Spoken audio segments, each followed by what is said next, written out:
Dear participants, good morning and welcome to our fourth We Buy Social EU lunchtime talk. We are very happy to see so many of you present today. We've had a lot of registrations, over 120, and we are glad to see that the topic of accessibility and design for all generates a lot of interest in the public procurement community. First of all, let me quickly recall for everyone how the meeting works for today. So all the participants will take part via the web streaming. Please remember that there is always a slight delay of about 45 seconds. Only the speaker's microphones and video are switched on. And you, as the audience, can interact by asking your questions via Slido. And we will have a short time for a Q&A at the end of the talk. And you can see the Slido code on screen right now. So you can already go on Slido and reach the Q&A. Please identify yourself when you're asking your question. Today's agenda, as usual, is quite straightforward. So after my introduction, we will dive right into the discussion with the speakers. And as I said, we will have time for some questions from the audience and for some closing remarks. The objective of today's event is to discuss, of course, accessibility. And many of you will know that the Commission published its Buying Social Guide last year in spring. This guide provides concrete indications to public buyers on how to achieve social impact throughout the whole procurement process, and it is structured around the different phases of procurement and covers different social objectives. And among these objectives, there's also ensuring that public purchases, which are meant for the use by natural persons, are accessible for all, and that users' needs are also taken into account so that we can provide them with better public services. Many of you will also know that accessibility is, to a certain extent, compulsory in public procurement in the EU, and that the EU and all the EU member states are actually parties to the UN Convention on the Rights of Persons with Disabilities. So public buyers are not exempted from respecting the obligations that are set forth by the Convention. And quite the contrary, the public sector should be key in ensuring that the rights of persons with disabilities are respected. And this is why also the rules on procurement at EU level require public buyers to use accessibility criteria when they are drawing up technical specifications. This requirement is a bit of a generic one for the time being, so buyers are free to decide how to integrate accessibility criteria in procurement, but this will change soon once the European Accessibility Act enters into force. And the European Accessibility Act, of course, establishes specific rules on accessibility for certain services and products, which will apply both to the private market and to public procurement. But accessible and universal design is also something that we should pay attention for, not just for the welfare and the equal opportunities of persons with disability, but it's something that is really relevant and important for all of us. And this is what we are going to discuss today with some experts from Sweden and from Flanders who have been working on this topic for quite a long time.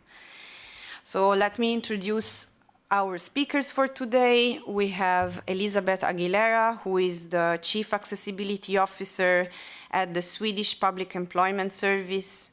Elisabeth has been working for the Swedish Public Employment Service since 2017.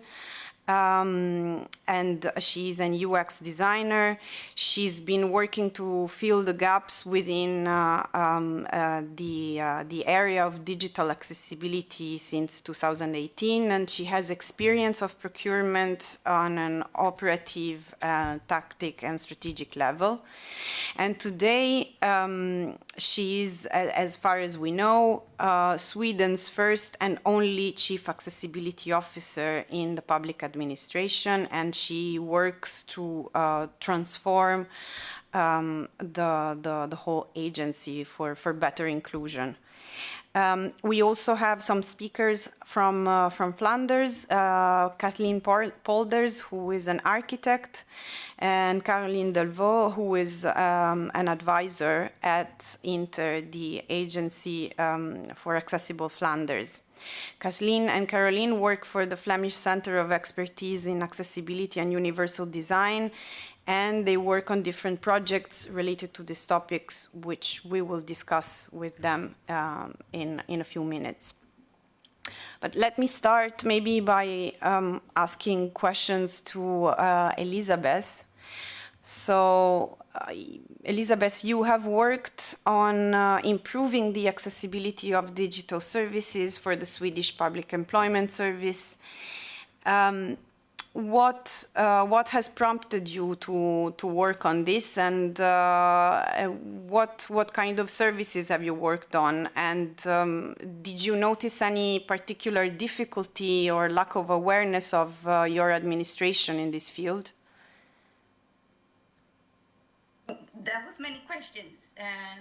Well, what got me to work with this was actually because of there were so many situation when I was working as a UX designer that is working with the user experience. And I realized when we were buying in a sort of system that was actually going to be used by one of our users, I noticed that we hadn't had accessibility in our procurement or in our deals.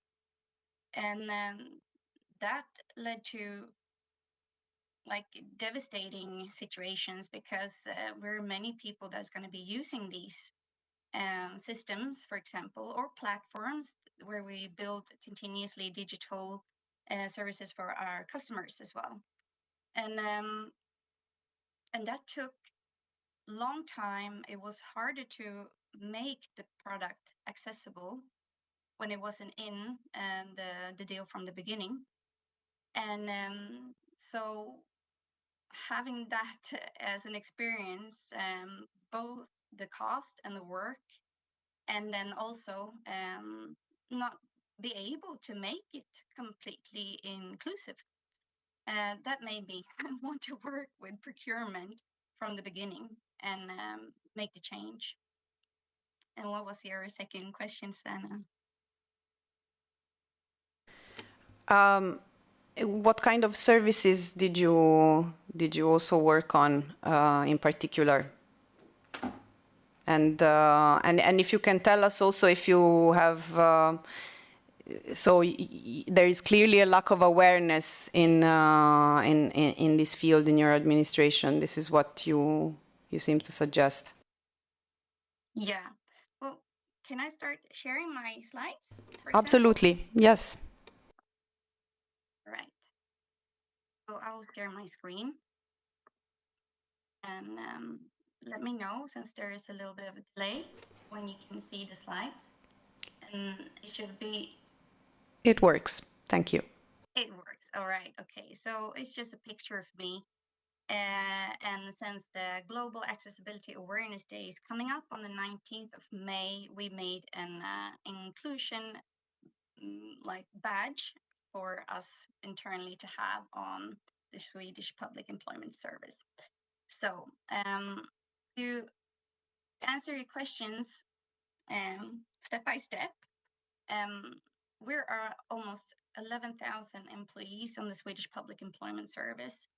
So it has been quite a difficulty, not just because we're so many, but it is also that depending on which department within the agency, we have different cultures, we have different kind of language, and we have different kind of understanding because we're either closer to the customer or further away from the customer. And since I said it was very complex, and also because we don't just have like the the user interface to work with, it's so many different things that has connection to the digital, and that's not so easy to understand. And when we get maybe a supplier to work with the services for our customer, we have to put demands on their digital systems as well. So it's quite complex. And as we were talking about the challenges we've had, is that even though we offer continuing education, they don't know the ones that is going to lead the project of procurement at that particular time, that they're going to be the one that is going to lead the project. So they won't participate perhaps at that certain moment in the education. So that was like one of the big issues that we had, to make sure that we have a sustainable continuing education could be easily to access. We had a lot of requirements because if you just follow the VCAG, the Content Accessibility Guidelines, it becomes pretty complex for the supplier that perhaps never knew or heard of it before. And it lacks of expertness. Hope you understand me. Um, Within the project group, so the specialist comes to help most of the time too late, because we don't know within the time, and that again leads to a lot of consequences. And we lack of examples. That is one of the biggest problem in here in Europe, I think, or anyway in Sweden. We don't have anything to just look and copy. I'm sorry, Elizabeth, could you maybe speak a little bit louder? Please? Yeah, sorry. Yes. Sure. Thank you. Okay. Can you hear me better now if I speak a little bit closer to the computer? We hear you well, but apparently the audience, someone in the audience is saying that they don't hear super well. So maybe you just need to speak a little bit louder. Okay. Thank you. I'll try my very best. Okay. So, in the beginning, it was very easy, maybe perhaps to just say, just send the VCAG list. But since I said the supplier don't know perhaps what the web content accessibility guidelines is, and there are many requirements. So we need to dare new demands, and I'm showing you a picture where there is a cat in their little nest, or the box, the carry away box for cats, and it says the text: if you only focus on the problem, you will not see the solution. And the cat is staring at the door while the roof is gone. Because this has been quite difficult since we took and we have the VCAG requirements. That is great because we put hard demands on what we need to make things accessible. Somewhere along the way, we forgot who we're doing this for. We're doing it for the people. And we're making it more complex, perhaps, in many times when we're trying to add this into procurement. So what I needed to do, and what I'm still doing, is trying to get more focus on functional demands. That, in that way, becomes more understandable. So what I'm showing you today on the screen is a matrix. I didn't invent it on my own. We copied this from Microsoft Inclusive Design Toolkit. It has 5 different function areas. If you look at the EN standard 301549, there's many different more function areas. But we chose to copy the Microsoft matrix for inclusion. but we added one more because they only had 4 to begin with. It's now in Swedish text, but I'll explain it for you. It's for motor impairment, the visual impairment, the hearing impairment, speech, and cognitive. So within every function area, there's 3 ways to put an disability or an impairment in it. There is a permanent, a temporary, and a situation based. This is somehow to make it more understandable that it is people. So these are different personas in different situations or have different way of working and different needs perhaps, but this is somehow a way to symbolize how we all need the same solution. And that's the base on like the principle of universal design. Yeah, so to take for an example, if we look at the hearing impairment area, there is a person that's supposed to symbolize a person that doesn't hear anything, a second person that has a quite hard cold, perhaps that makes it really hard to hear because it's blocked in the ears. And then today it's very easy or very common is the right word, very common to see people with earphones, for example, and that keeps the sound out. If all of these 3 people were standing on a platform waiting for the very same train, and the information goes out in the speaker that this train is going to change platform. It's no longer going to leave from platform 6, it's going to leave from platform 3. In Sweden, there are only like sound information. There's no visual information. So then you exclude these 3 people, where there's only one that is in desperately need of that same solution every time they use a train, but it becomes easier for the second one and very comfortable for the third one. So using this kind of matrix becomes it more easier to understand that we're focusing on people and the situation. And we used one of the demands, and it sounds really abstract if you're using the text. It should work for all employees at the Swedish Public Employment Service.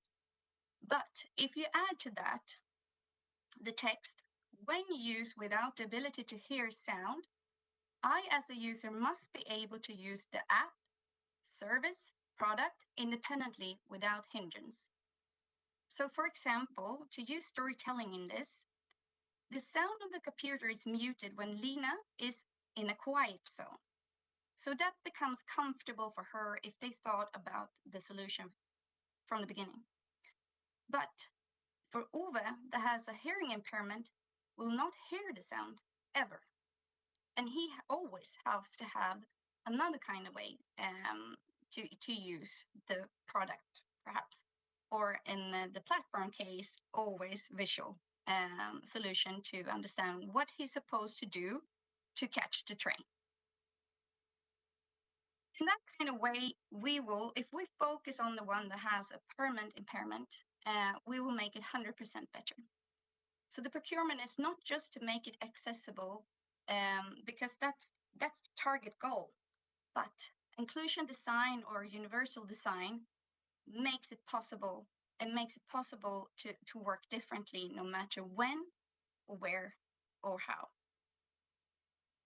And then we have at the government that works with specifically procurement to have a really good visual map for the different zones. And we're working at the Swedish Public Employment Service to match our way of working with that. So it has 3 zones, zone 1, zone 2, zone 3, and really like it says clearly what you're supposed to do in each zone.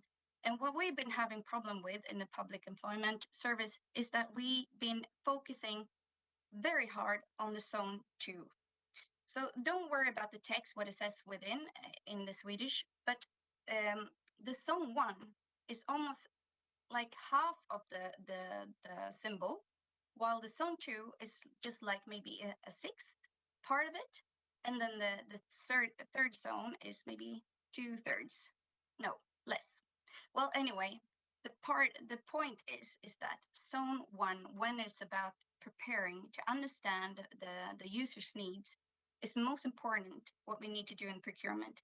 And something that we noticed at the Swedish Public Employment Service, and we'll be talking in Sweden, is that you're scared to talk to the suppliers. But there is a way to talk to the suppliers through requests for information.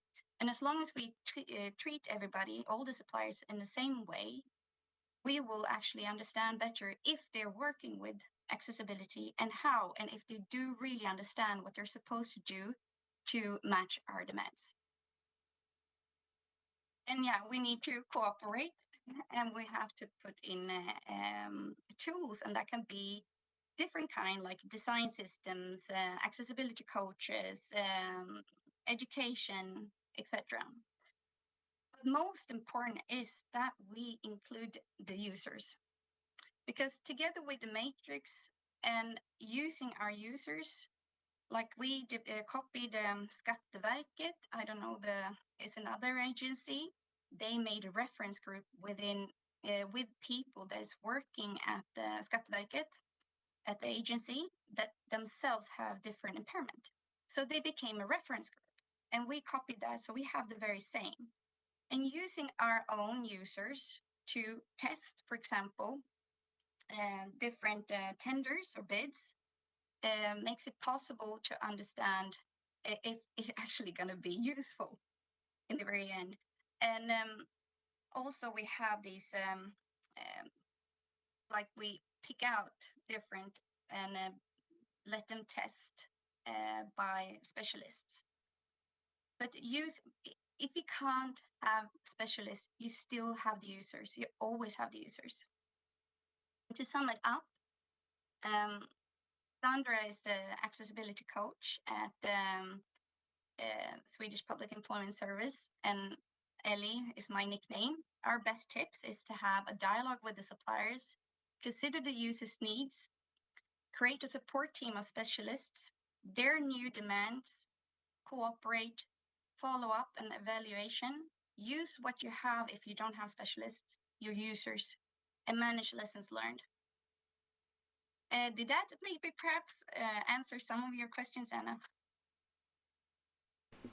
Thank you very much, Elizabeth. I think this was very, very informative and very easy and clear to understand, especially when it comes to the relevance of, you know, preparing your tender in advance by also involving users, which is it's a very important message that we also tried to convey with our guidance, but you have given us also a practical example of this, and also how relevant accessibility is for all of us, because it's often very much framed as something that is nice to have to give more access to persons with disabilities, but it's really about the welfare of all of us.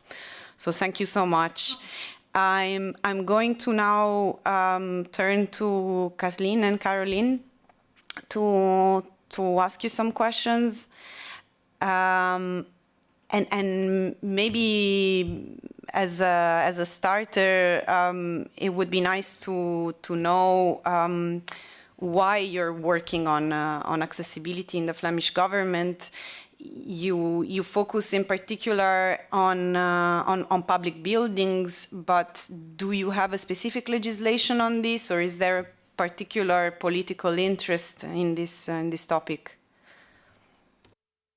Well, as INDER, as the agency Accessible Flanders, we focus on different topics, not only buildings, but also transport, events, public public procurement, digital accessibility. So we focus on different topics. But for buildings, it's quite an historic evolution, because in Belgium we had a federal law on accessibility of public buildings for persons with disabilities since 1975. The legislation stipulated that for certain public buildings, a building permit only could be given if certain accessibility requirements were met. But unfortunately, this was not monitored and therefore not applied in practice. So it was time to be actualized. Now, maybe if you can go to the next slide, because then you can see the context of Belgium, because Belgium consists of 3 regions. You have the upper part, Flanders, with Brussels in it, and Wallonia below. And after the federal legislation, we went to 3 regional regulations on accessibility. In Wallonia since 1999, in Brussels since 2006, and in Flanders we followed in 2010. And now the regulation is embedded in the spatial planning, which makes them directly enforceable. So they must be checked at the time of the building application. But this also means that the regulation must be verifiable on plan. So therefore, it largely includes elements that meet physical needs. For example, wider corridors, combination of stairs and elevators for level differences, and so on. So actually the main target group of our current legislation is only for people with physical difficulties, such as wheelchair users, parents with pushchairs, and so on. Thank you very much. And maybe just to quickly follow up on that, how do you include accessibility in public procurement of buildings?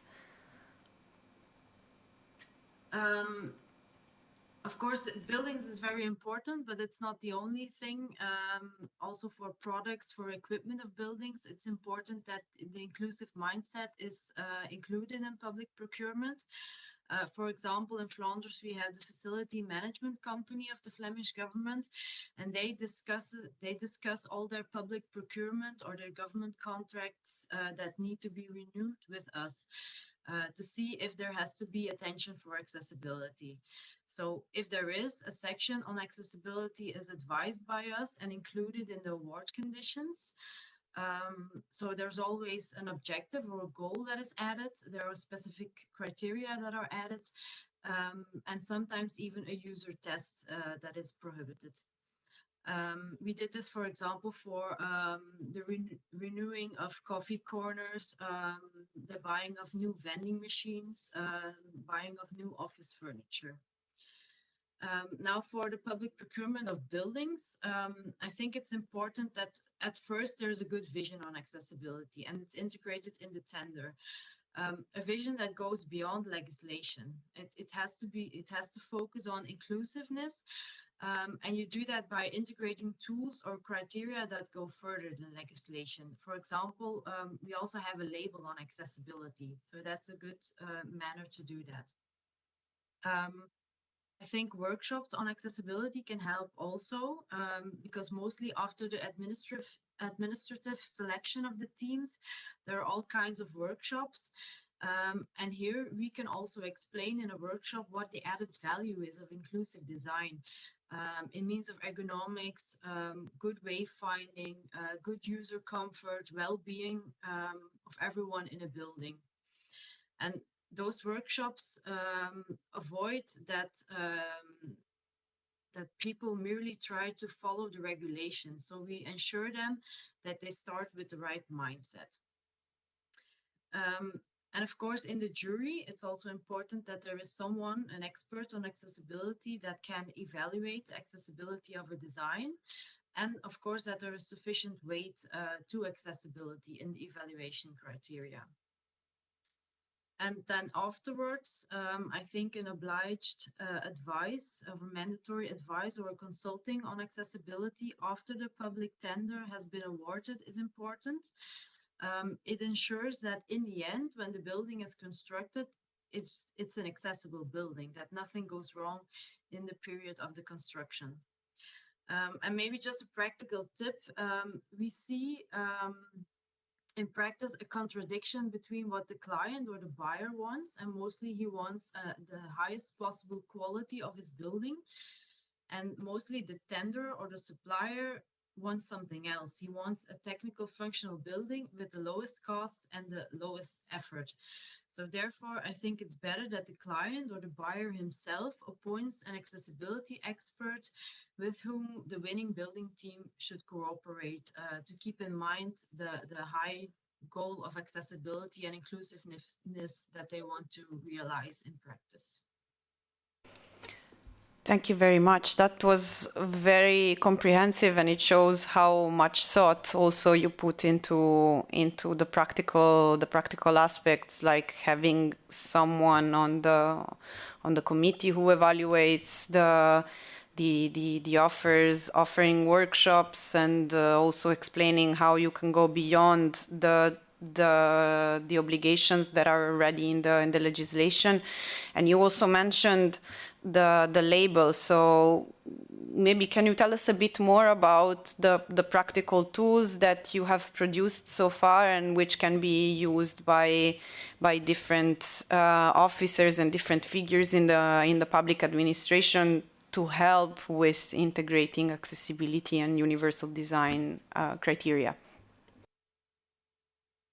Well, if you see on the next slide, maybe you see that we have a website. The website is made in order to make the regulation on accessibility as easy as possible to apply. So the Minister of Equal Opportunities asked Inter to develop this website with a lot of practical info, with a handbook, with the legislation, with advising consultants, the contacts for them thereon. But in addition to the regulation and the website, we also have a quality label. I think you can see that on the next slide. Because, like I said, legislation isn't sufficient enough. It's not a holistic approach to realize an inclusive building. And with the quality label, maybe you can go to the next slide. Yeah, with the quality label, we are looking for building owners who believe that quality and accessibility go hand in hand, because implementing the label in a public tender gives a guarantee that you will have a good usable building when it's finished. Now the most advanced label we have is the one of office buildings, but we also have one for meetings, for MICE events, conference venues, but also for events like festivals or sporting events. And in autumn, we will launch also a label for sport buildings together with Sport Flanders. Many thanks. That's very interesting, and I would like you, if possible, to dive into the content of the website and tell us a little bit more about that. Well, like I said, the website contains also, of course, the regulation on accessibility. I think you can see that on the next slide. I added some pictures of the website. Yeah, like you can see, you have in the green, on the green heading, you have the legislation. On the left, you also have a checklist, and you also can find there a quick scan. So a quick scan is to check in the early design process what a designer has to do to meet the regulation on accessibility. The checklist is a digital questionnaire that designers can fill in after the design is finished. And the output of the checklist is a document that they can add to the building permit. And I think if you go to the next slide, you can see a bit more about the handbook. The handbook is composed of 7 themes. You see on the left, you have walking routes, parking spaces, entrances, level differences, sanitary facilities, and then an item about signalization and layouting. And the handbook is actually an addition to the regulation. It explains why the legislation has different criteria, how you should apply them, what it means, and why you should apply them. You can also see there are some sample plans, some principal drawings, so you can see in visual what a specific criteria means in plan. Every theme also has a photo gallery where you can see some practical examples of buildings that are also already in use. And in addition to only the legislation, the handbook explains or gives some more recommendations for an ergonomic and a comfortable use of public buildings. Thank you very much. Just to tell our audience that, of course, you will receive all the links and all the documents via email. This is obviously the website is unfortunately only available in Dutch, I think. So. But I can tell you it's quite easy to translate it because I did it myself through machine translation. So it would be very easy to understand also in English. Maybe you can also tell us a bit more about the label that you have designed on accessibility and also a little bit how it was developed and who can get certified and how does it help public buyers in purchasing accessible buildings?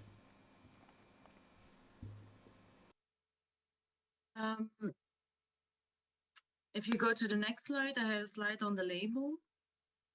And you can also see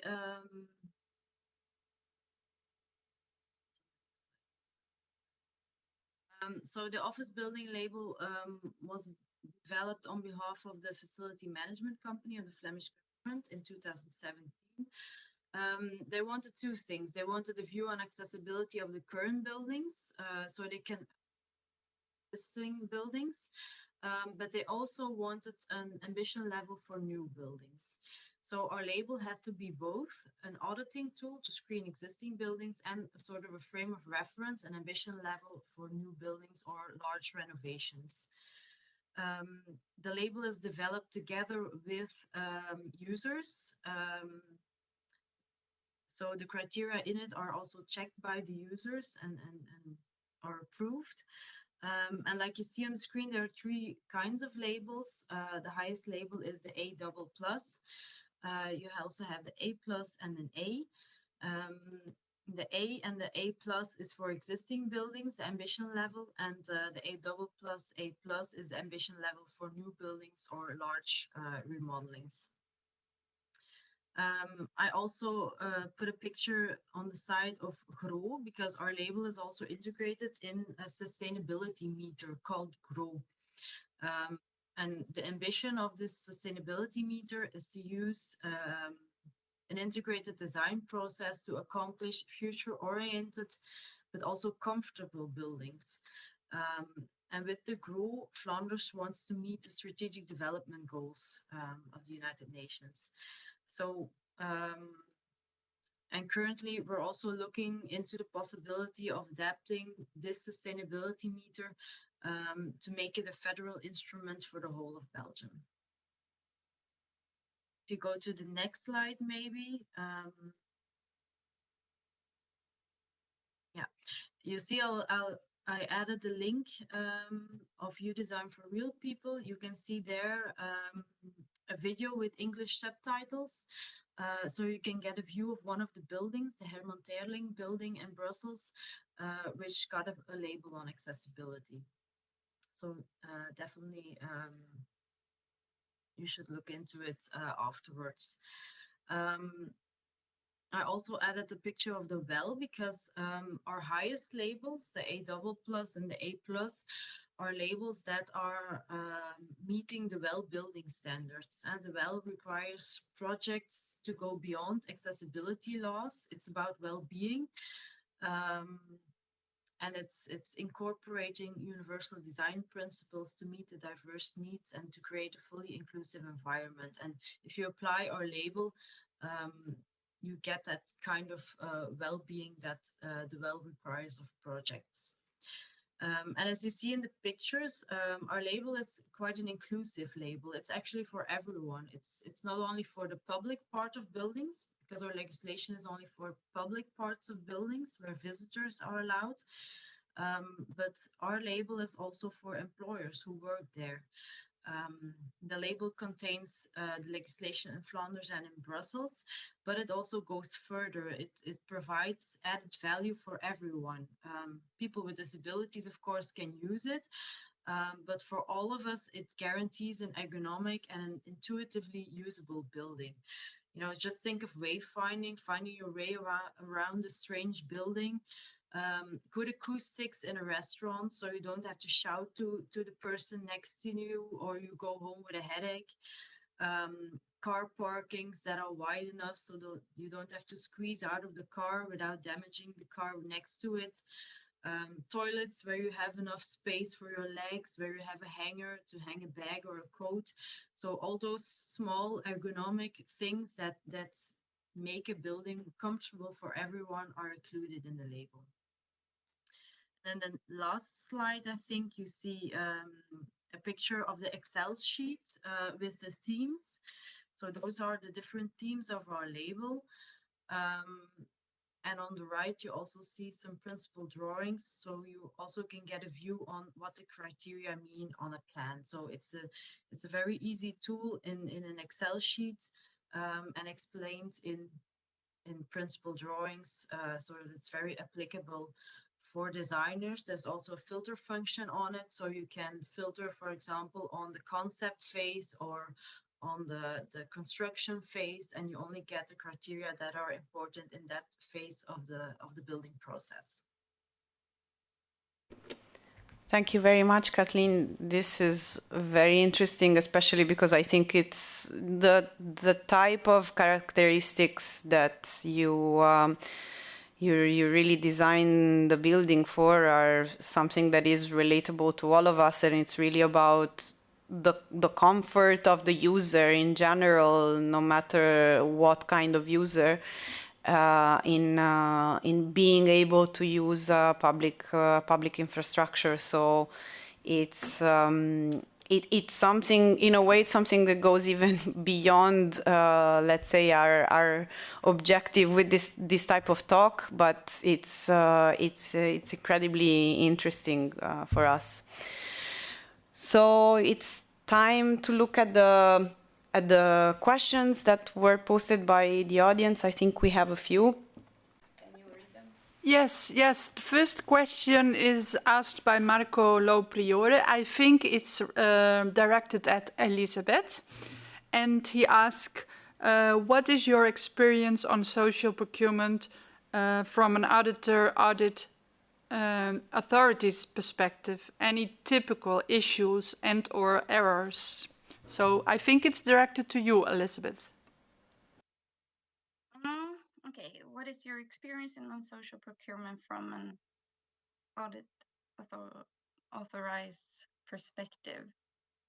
I'll try to understand the question. Actually, my English is pretty poor when it comes to this.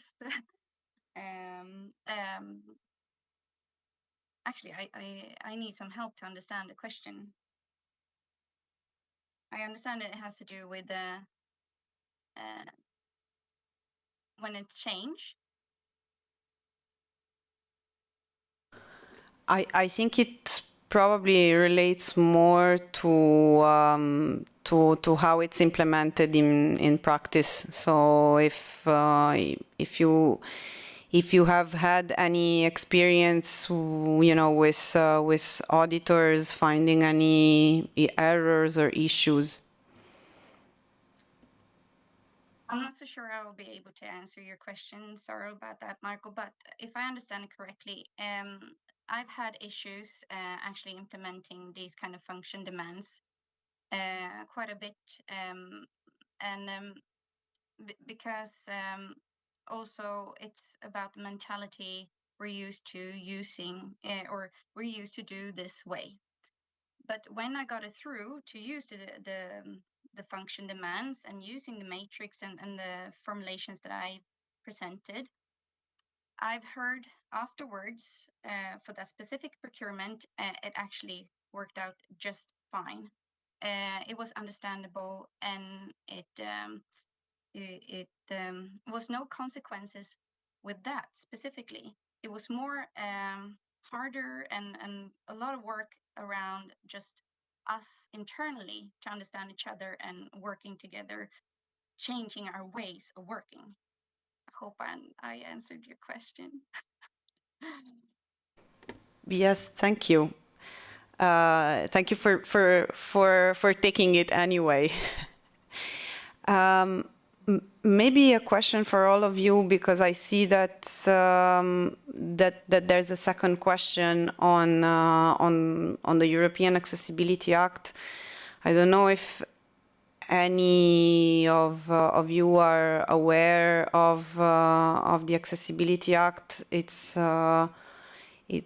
not implemented in the EU member states as well, but are you aware that this is coming? Have you already been informed, or are you already preparing, or is it something that you still have to reflect on?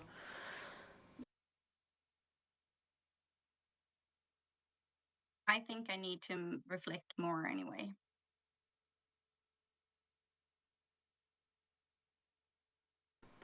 Maybe one last question that I had in mind while listening to what all of you were saying before is if you've noticed any spillover effects of buying accessible or using functional criteria for user needs. So have you noticed, for example, that the users have better access to employment, or to welfare opportunities, or to mobility opportunities as well, if you've been dealing, for example, with any mobility infrastructure?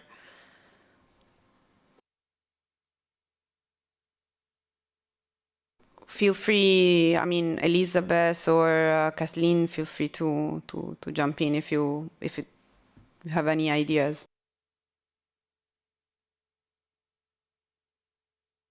It felt like it was a proper question for Kathleen, perhaps. Well, I think we made the accessibility label, and the Flemish government now is very good on making yearly screenings and all things of the buildings, and making adjustments to comply with the label. So I think the people who work in those buildings of the Flemish government definitely can see improvement on it. Okay, thank you very much. And if we back up the question before about the act, Yes. was it this new directive that's coming? Yes. That is also okay. It's because of the language I don't understand it, but yeah, I have actually a lot of thoughts about that. And I think that since we're an agency, we will be helping, and we will show the way to the public, the more private standards, and like e-shopping and things like that, and the local. So this will help, I think. That's my hope anyway, that we have experience that we can share. So that's my thoughts about it. Great.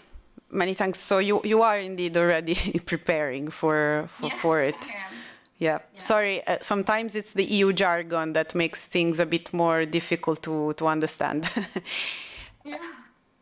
But I'd like to thank the three of you again very much, and thank the audience for the participation today.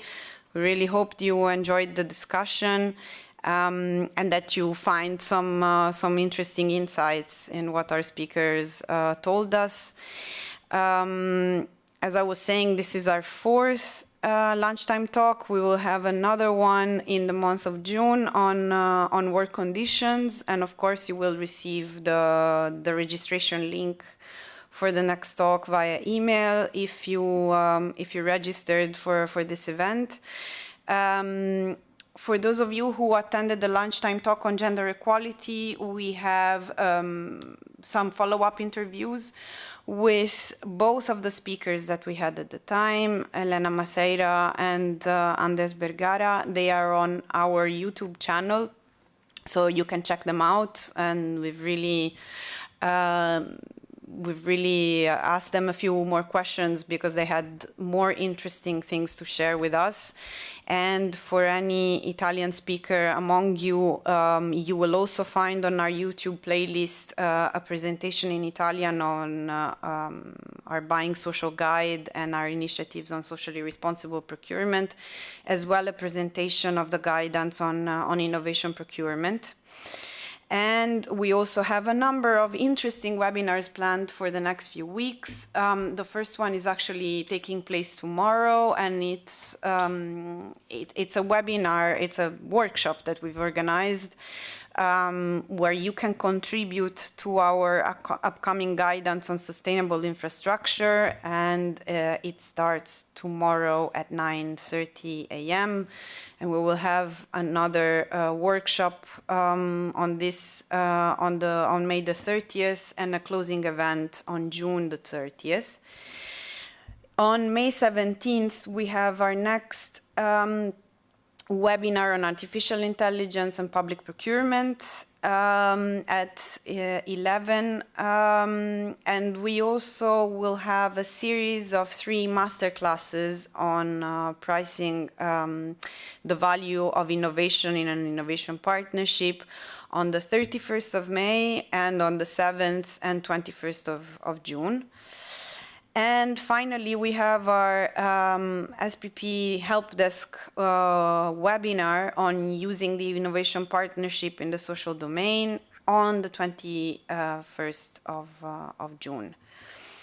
And if you don't want to miss out on any of our events, you can always join our LinkedIn groups, Actors for Social Impact Procurement and Agents of Innovation Procurement.